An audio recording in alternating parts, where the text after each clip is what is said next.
You are listening to a Modern Nonprofit Podcast, a podcast for leaders of today's nonprofits. We focus on the most pressing issues in a modern nonprofit, from grant writing and fundraising to back office administration like accounting. If you are looking for tips and hacks to make your nonprofit more modern and intentional, you've come to the right place. I'm your host, Tasha Anderson. I've worked with hundreds of nonprofits over many years in different capacities. First as an auditor, then a CFO of a nonprofit, and now I'm a CPA that owns the Charity CFO, an accounting firm working exclusively with nonprofit organizations.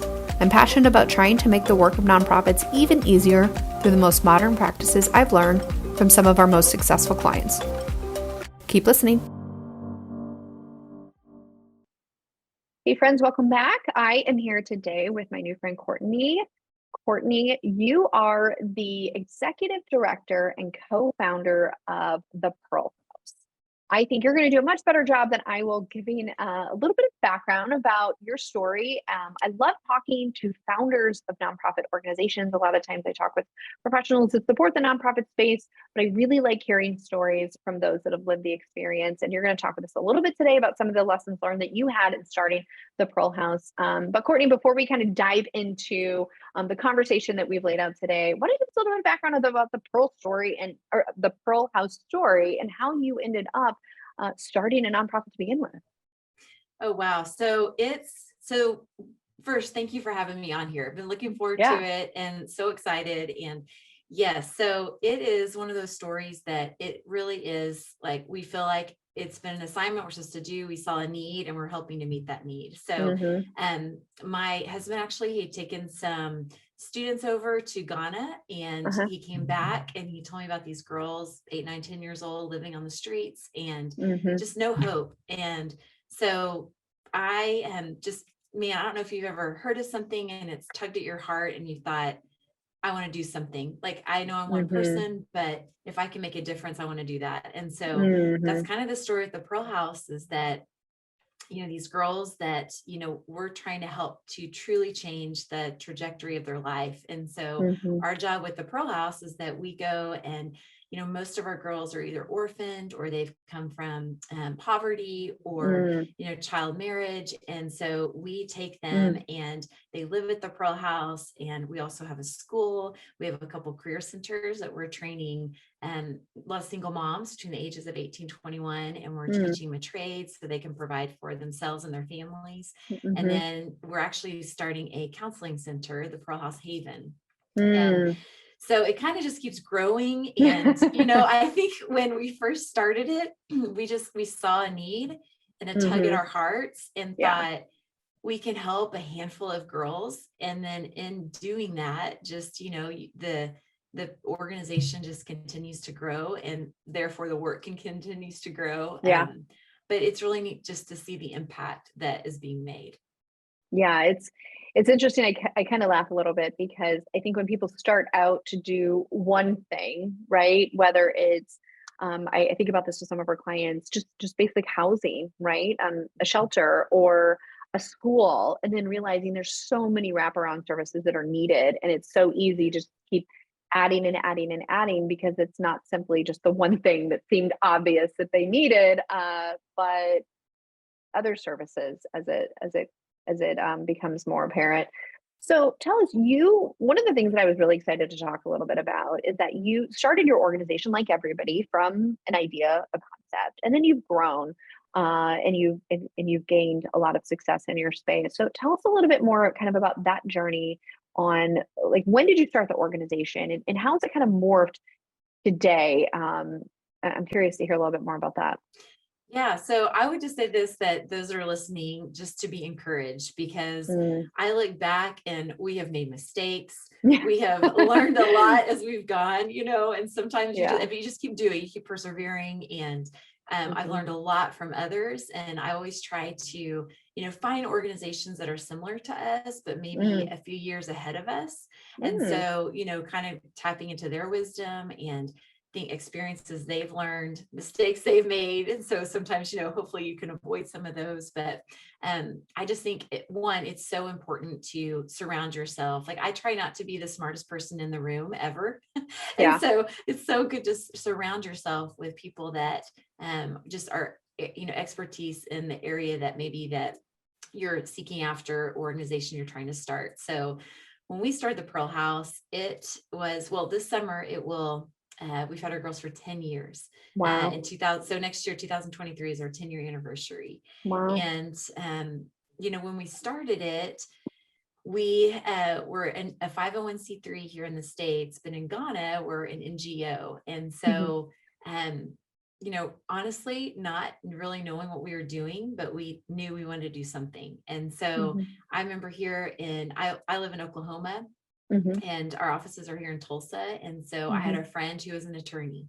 And so I remember reaching out to him and saying, okay, we want to start this thing. Can you help us put together the paperwork? And, and he was like, absolutely, like, I'd love to do that for you. And then I had a friend who was a CPA, and we're like, okay, can you help us do this part of it? And so as we started, we started with 6 girls. We had an American who moved to Ghana, was our boots on the ground. And then I was here with my husband on the US side. And, we started just kind of telling the story of the Pearl House and what our vision is, what our mission is. And, as we started telling that story, it really is amazing how more and more people came alongside us to help us to accomplish it. But it's interesting how I think my goal with the Pearl House, even though as we've grown and our donor base has grown, like, I always want to keep the relational aspect of it and the intimacy part of it, where it doesn't seem like this corporation where you're not seen or not heard. And we try to do that not only with our board members, the people who are involved, but also our donors and our employees here and in Ghana. So speaking of keeping it intimate, this is one of the questions that I had, and I think that a lot of individuals that are starting nonprofits kind of struggle with. How do you keep those? How do you manage those donors that really helped you get started? Those $10 at a time donors that really helped you lay the foundation. But then as you keep growing, obviously pursuing larger and larger funding opportunities. And how do you manage those relationships? How do you stay in touch? How do you make that transition? And is there a way to do that as you get bigger and you're more mature as an organization and you evolve? How have you handled that?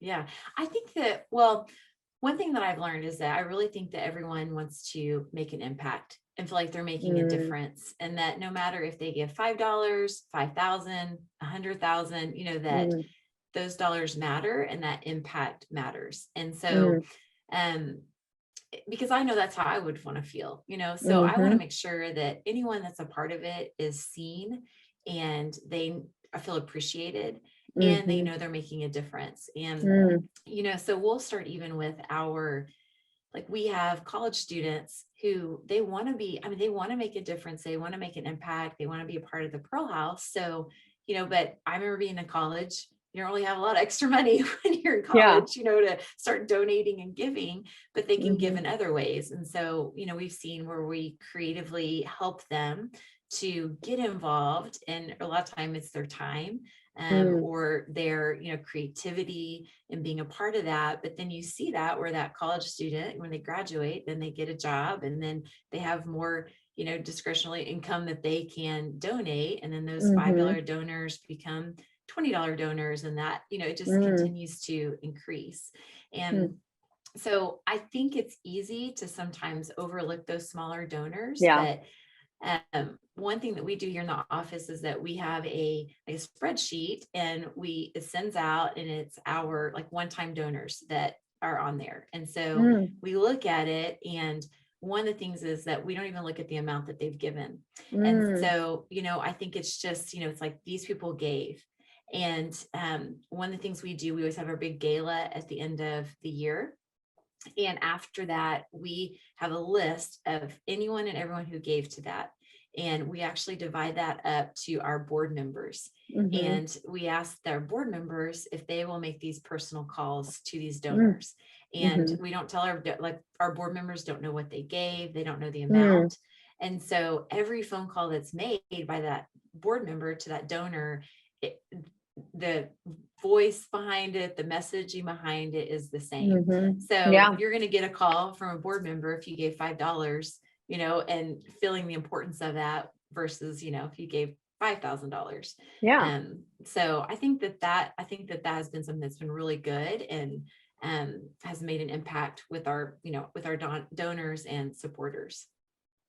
Interesting. So you use your board members to really drive those kind of conversations and thank yous. And I feel like I've noticed that a lot of founders just get so buried with all of the stuff that they have to do that the administrative task of like thanking and acknowledging, I've had people ask me, what point do I have to acknowledge gifts? And I'm like, well, I mean, from the IRS perspective or just to be thanking donors perspective, I don't think there's a dollar amount on where you should thank donors, probably every gift, but that's kind of a personal choice, I suppose.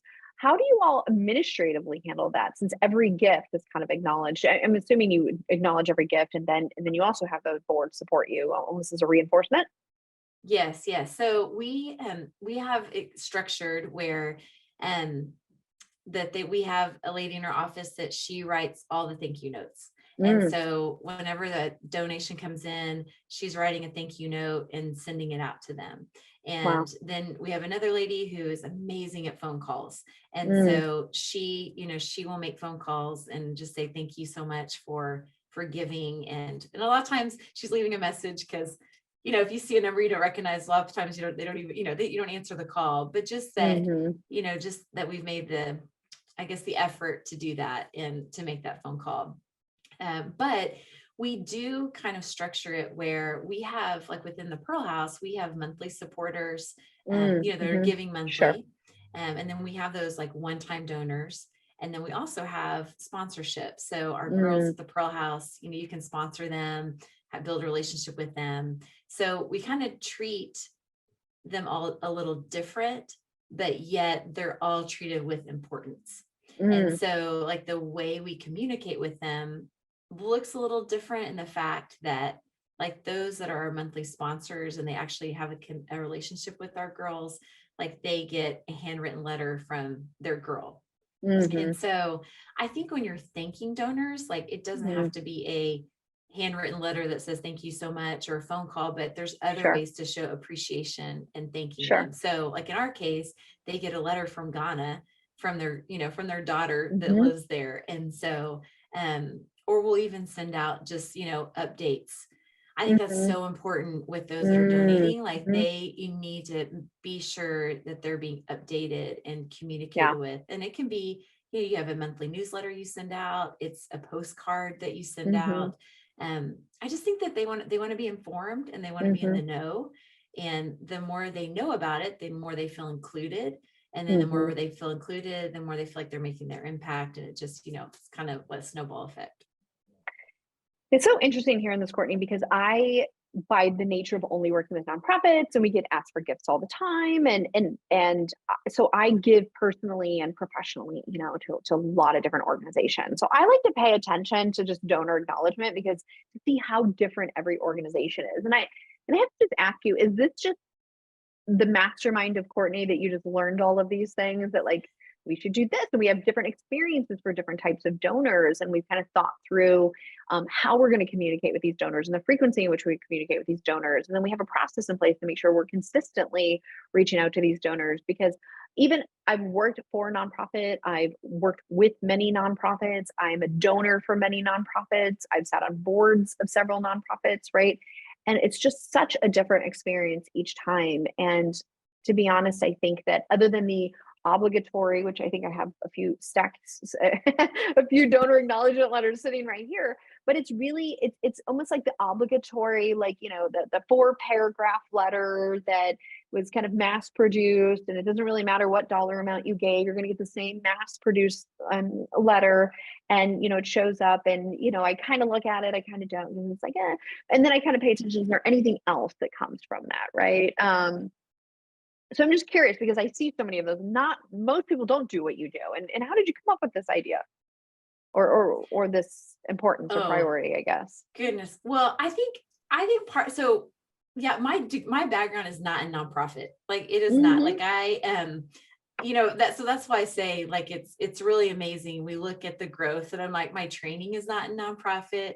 I mean, I Yeah. feel like I've been like hands-on training doing it. Mm-hmm. Mm-hmm. But I think when we started it, like, I think my heart is like, I love encouraging, and I want people to know they have value and worth, Mm-hmm. and they can make a difference, like in Mm, whatever nonprofit you're involved with, like how one person, it's like that ripple effect, like just mhm, doing one thing, like it might seem small to you, it makes a big impact on someone else. mm, And it mhm, might spur someone else on to give, or, to have them take that leap and start their own nonprofit. And so I think for me, I just think you can't thank people enough. So I probably am more mm. on the like way, whatever in that would be, of like overthinking. Yeah. Where then we have people on staff that kind of reel me back in a little Yeah. bit, and they're like, all right, I feel like we've probably thanked enough. And I'm like, I know, Yeah. but I just want to make sure like they In case I understand. missed it. Yeah. Yeah, Yeah. like in case I missed it. And I will say this, that, and I know, I think this is where you pull in volunteers, because I know not every nonprofit has the capacity to do this, but I just think there's so much value in a handwritten something to Mm-hmm. your donors. And I Mm-hmm. know that seems maybe old fashioned or dated, but I'm telling you, like, I just think there's weight in that. And Yeah. so if you can get volunteers to come in, and even if it's a type letter and you write just a small handwritten, like, appreciate you so much. Yeah. And not the like where you write it once and then you photocopy it and everyone knows it truly is not handwritten personally on every note, Mm-hmm. but it Mm-hmm. truly, like, I just think that there's weight in that. And so, and then true, like as we've grown, we've had to put structures in place because Sure. our donor base and our sponsors are growing, which is so Right. thankful. Which But is good. Yeah. yeah, but so now we're to the point where, like, okay, our sponsors are going to be thanked in this way. We want to make sure we have like touches 3 times a year. This donor, we're 2 times a year would be good. So we've put those structures in place. But starting out, it just was, we were smaller, so we had the capacity to make phone calls and update Mm. everyone. But it's important not to lose that as your nonprofit's growing. Yeah. That's so interesting. I could talk all day about that. Yeah.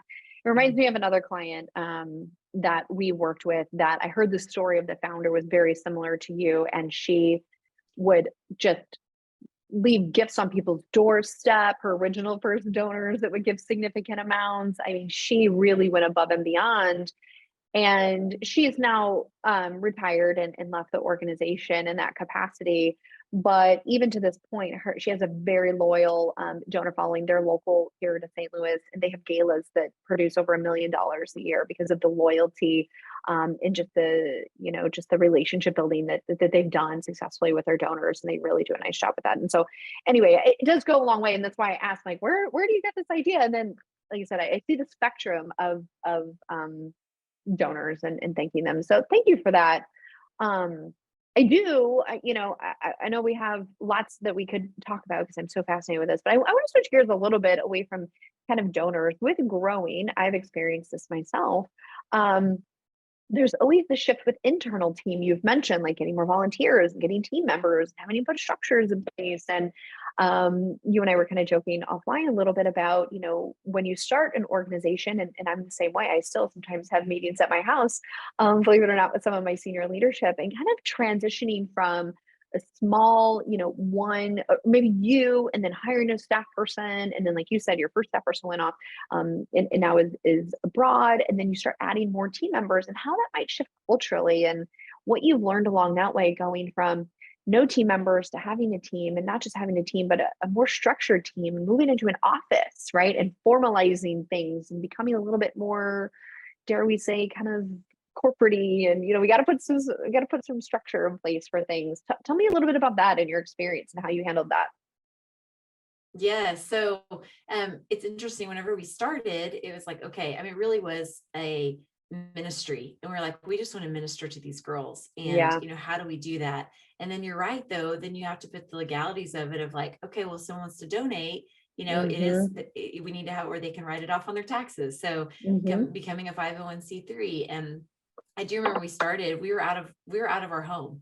And so I remember we ordered Pearl House t-shirts, and we would have people stopping by our house. And really it started with our friends, those people that knew us, they loved us, and they gave because they loved us and they were supporting us. And then, you kind of see that shift as it's grown. People now give because of the cause and what we're doing. And we still have people that, that are love us and who we are, but that's kind of how it started. But I do remember in our house that, yeah, it was crazy. I mean, remember I had small kids, people were at our door, like trying to, buy a Pross t-shirt or merchandise. And then we shifted to our garage. And then we would go to Ghana, one time a year, and just trying to juggle all the things. And I just remember thinking, we've got to get out of our house. Like, this is crazy. We've got to, but when you start something too, and it's like your baby, it's not an 8 to 5 job. I mean, it truly is. It's like your life. I mean, it's just, there's no boundaries.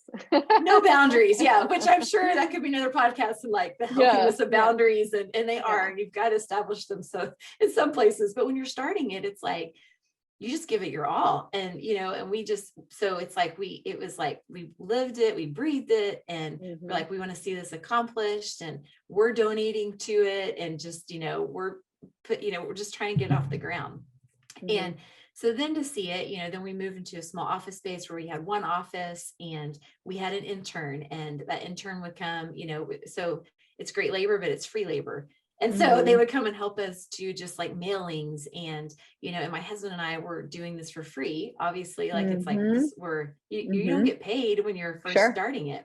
And most of the time. So in our case, we weren't. And so, our intern, and then as we're growing, you almost have this place where you kind of have to take a leap of faith and going, okay, if we really want to grow and we really want to get to where we want to go, that's when you bring in that maybe part-time, full-time employee. So we started with a part-time employee, and she had like 20 hours a week. And, and she loved the ministry, the nonprofit, like she was fully behind it. So she wasn't in it necessarily for the money, but just loved the work and the cause. And so we started with her part-time.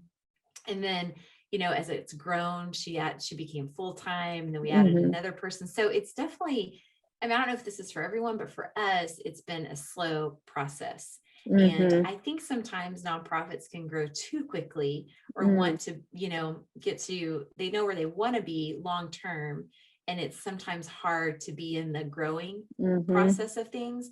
But I think it's just be patient, like put your head down, do the work, and it'll just, I feel like work is honored and it will grow. And so, so I've seen that now where we have office space here. And then for my role, like the first 5 years, I just did it, and then it kind of got to the next step where it's like, okay, if we really want to go this next level where we want to be, we really need to either have some donor say, yes, I will fund that salary, which that's a great way to go about it, by the way, but of saying like, yes, we need to hire an executive director. And so we were at that place, and that's when the board approached me to be that person. And I'll tell you, that was a really hard shift, because I'd done it for 5 years without any kind of compensation. And I'm like, I'm just doing this because I want to change these girls' lives. I want to make an impact. But you have to almost have that shift, because one, it's fair. Like, you're putting in 60 hours a week. You've done it for 5 years. The organization needs an executive director. It needs to be budgeted out. So if it's not me, it's going to be someone else.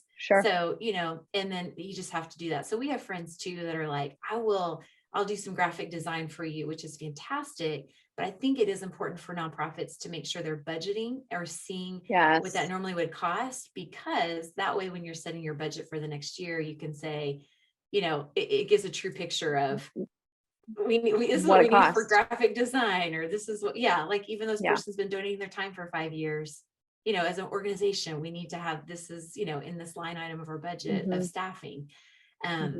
So anyways, I don't know if that helps answer that question or not. No, it does. I love that you had to take risks. I can relate to that. There are certain moments where the next generation of what this is going to look like, we have to take the leap of faith. We have to have some big action happen, whether it's hiring that next employee, or taking the leap of paying yourself full time, or, investing in yourself in a really big way and taking that leap. And I think I've seen so many organizations start and then never really launch because they can't take that leap, or they are unable to take that leap for one reason or another.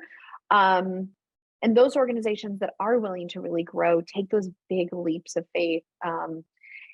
Yeah.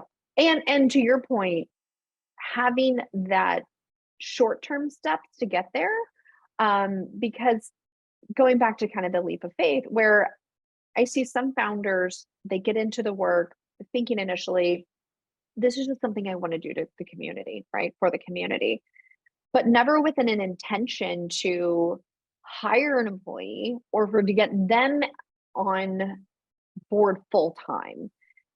So it's almost a passion project, right? Rather than how can we have the greatest impact for the greatest good, right? And I think it ends up burning out a lot of, founders or volunteer board members because they're very much a working board. And so when you say fair, not just in compensation, but also how long can you lean on volunteers? So I love what you said about budgeting for these things. And like you said, if it's not you, then it's somebody. If the Pearl House were to continue on without you, they would have to hire an executive director. So not losing sight of what is the real cost to the organization of operating in the way that we want to be operating. If some of these opportunities for free or reduced expenses, if we actually had to replace that to this significance, what would that actually cost? And I think a lot of nonprofits kind of lose sight of that. So I appreciate you sharing that. It takes a lot of leap of faith. And it sounds like some intentionality of growth once, and I can relate to that. When I made the decision to hire employees and grow, because I started this firm thinking I was going to be an independent contractor, I was going to work with a few nonprofits. Now we work with about 200 every month.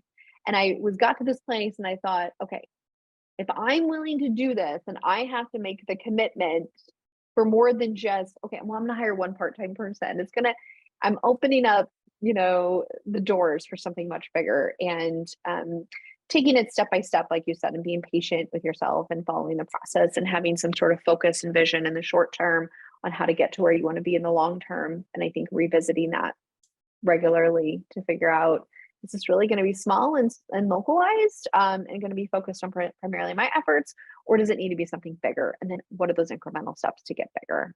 And what leaps of faith do I need to take to get there? Absolutely. And I think too, I think it's so important to have vision.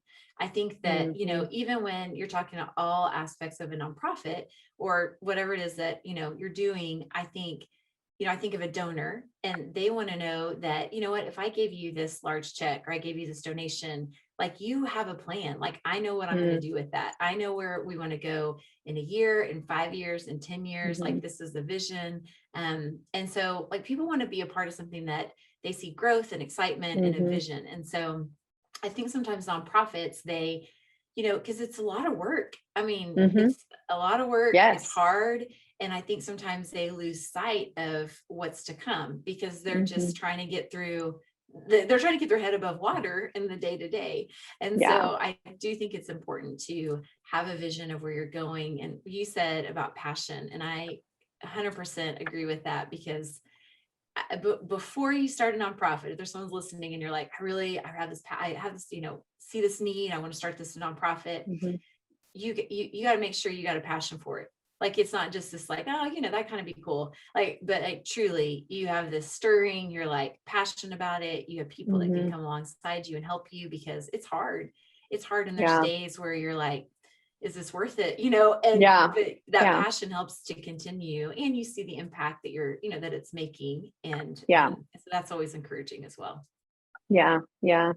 I completely agree. You got to have passion, and it's a thankless job in many ways, right? It can be. You're really excited about it. And I think frustrating too, when you see the vision and you have the passion and you can't get other people to buy into that passion and that excitement about it.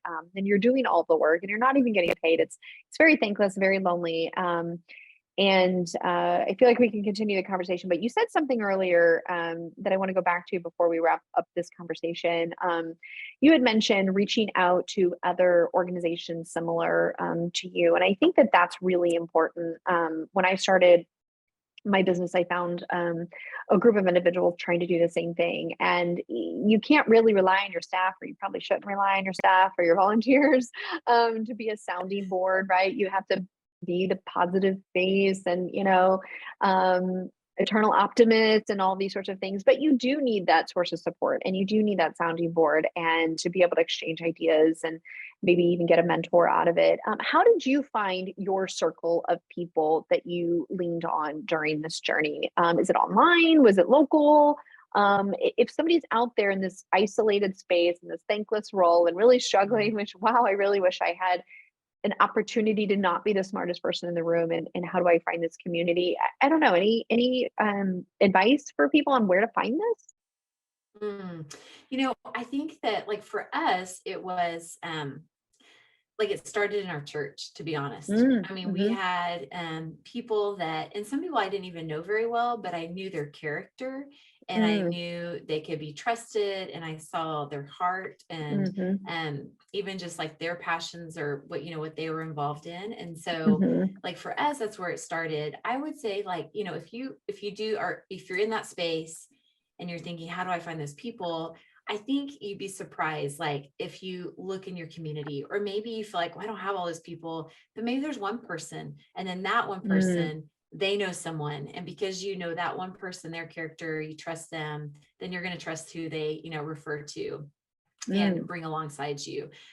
But it really, I mean, and again, it started where, our board of directors, like, it really started with our friends. And it was, we didn't have a lot of diversity at first, but it really was like, hey, we want to start this, and can you just, like, be our champions and cheer us on? And then as we've grown, it's become a working board. We have board members in other states. Zoom makes it great to be able to do that. Yeah. And, and they each have different talents and giftings that they're in. But I would say, if you're starting from the ground up, I would look around and see, and even if it's just one person, like, everyone has at least another person they could connect you to, or, and you can kind of see again that ripple effect, but just to encourage you in that way. Build your network in that sense.